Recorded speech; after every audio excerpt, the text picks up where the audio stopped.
MK jewellery বৰ্তমান সমগ্ৰ অসমৰ এটি চিনাকি নাম MK জুৱেলাৰী 24 বছৰে নিষ্ঠা সততাৰে ৰাইজৰ সেৱাত গুণগত উন্নত মানদণ্ডৰ হলমাৰ্কযুক্ত সোণ ৰূপ হীৰা আদি গহনা গাঁথৰিৰ বৰ্তমান এটি অত্যাধুনিক সম্ভ্ৰান্ত চালে চকুৰোৱা শ্বৰুমলৈ পৰিণত হৈছে ৰাইজৰ আপোন জুৱেলাৰী MK জুৱেলাৰী।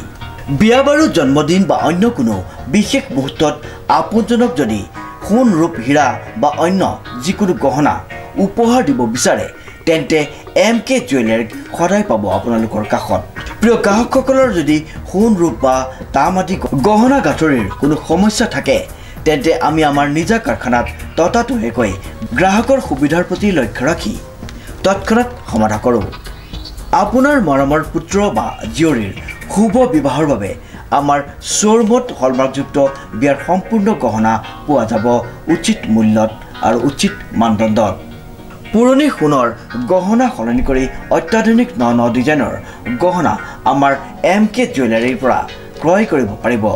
প্ৰিয় গ্ৰাহকসকলক সম্পূৰ্ণ বিশ্বাসযোগ্যতাৰে আমাৰ শ্বৰুমৰ পৰা কোনো অসুবিধা নোপোৱাকৈ সেৱা আগবঢ়োৱাই আমাৰ একমাত্ৰ লক্ষ্য।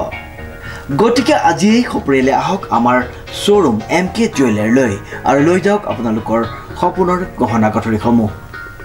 আমাৰ ঠিকনা MK জুৱেলাৰী ৰূপহীয়ালি ষ্টুডেণ্ট গেলেৰীৰ কাষত। নমস্কাৰ, এই মুহূৰ্তত এক গুৰুত্বপূৰ্ণ খবৰ লৈ ষ্টুডিঅ'ৰ মজিয়াত মই পল দাস। ৰাজ্যত এতিয়া চলিছে নিৰ্বাচনী গৰম বতাহ। ইখনৰ পিছত সিখন নিৰ্বাচনী সভা পাতি ভোটাৰক আকৰ্ষণ কৰাৰ চেষ্টা কৰিছে প্ৰাৰ্থীসকলে। নিউজ নাৰেক ৰিপৰ্ট। ৰাজ্যত এতিয়া চলিছে নিৰ্বাচনী গৰম বতাহ।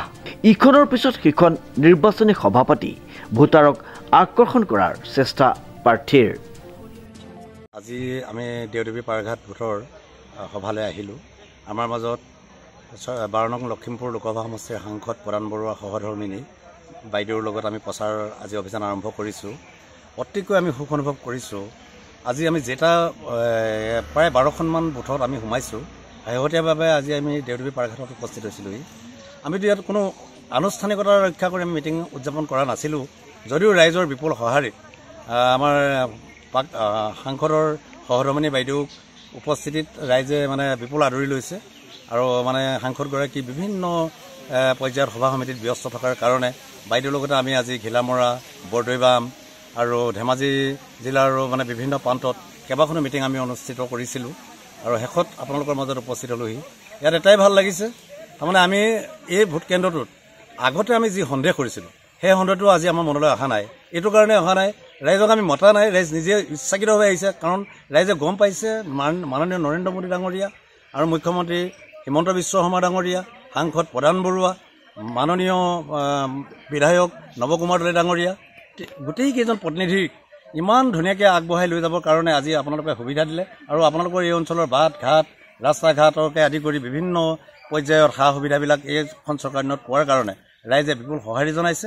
আমি এটা কাৰণে ধন্যবাদ জনাইছোঁ, ৰাইজক জনাইছোঁ এইটো ধন্যবাদ, যাতে অহা 19 এপ্ৰিলৰ যি নিৰ্বাচন হ'ব সেই নিৰ্বাচনত যাতে সকলো ৰাইজে আজি আমাৰ ভাৰতীয় জনতা পাৰ্টীৰ প্ৰতীক চিহ্ন পদুম ফুলৰ ছবিত ভোট প্ৰদান কৰিব আৰু সকলোকে এই পাহতে আমি ধন্যবাদ জনাইছোঁ আৰু আগতীয়াকৈ আমাৰ ভাৰতীয় জনতা পাৰ্টীৰ ফালৰ পৰা ৰঙালী বিহুৰ ওলগ জনালোঁ। বিৰোধী কিমান শক্তি বুলি অনুমান কৰে? বিৰোধীটো ইয়াত আপোনালোকে বিৰোধী দেখা পাইছে নেকি? মই এতিয়ালৈকে বিৰোধী বুলি মই ভবা নাই, কাৰণ বিৰোধী বোলা বস্তু ইয়াতে আমাৰ 5জনমান প্ৰতিনিধি প্ৰাৰ্থী ইতিমধ্যে নমিনেশ্যন দাখিল কৰিছে, কিন্তু আমি ক'তো শুনা নাই যে আমুকখন গাঁৱত আমুকটোৰ চেণ্টাৰত এখন সভা অনুষ্ঠিত বিৰোধীয়ে কৰিব পাৰিছে। কাৰণ যদি বিৰোধী সবস্থিতি থাকিলেহেঁতেন হয়তো আমি গম পালোহেঁতেন যে আজি কংগ্ৰেছৰ এখন সভা অনুষ্ঠিত হৈছে বা নিৰ্দলীয় ক'ৰবাত সভা অনুষ্ঠিত হৈছে, ক'তো সভাই দেখা নাই। গতিকে আমি বিৰোধীৰ কাৰণে কিবা ভবা নাই, আমি আহিছোঁ ৰাইজৰ লগত মত বিনিময় কৰি অনাগত দিনত ৰাইজৰ যিবিলাক হাবংগীন উন্নয়নৰ বিকাশৰ যাত্ৰা, নৰেন্দ্ৰ মোদী ডাঙৰীয়াৰ যি সপোন সেই সপোনক বাস্তৱ ৰূপ দিবৰ কাৰণে। Jintu কোচৰ report, news now.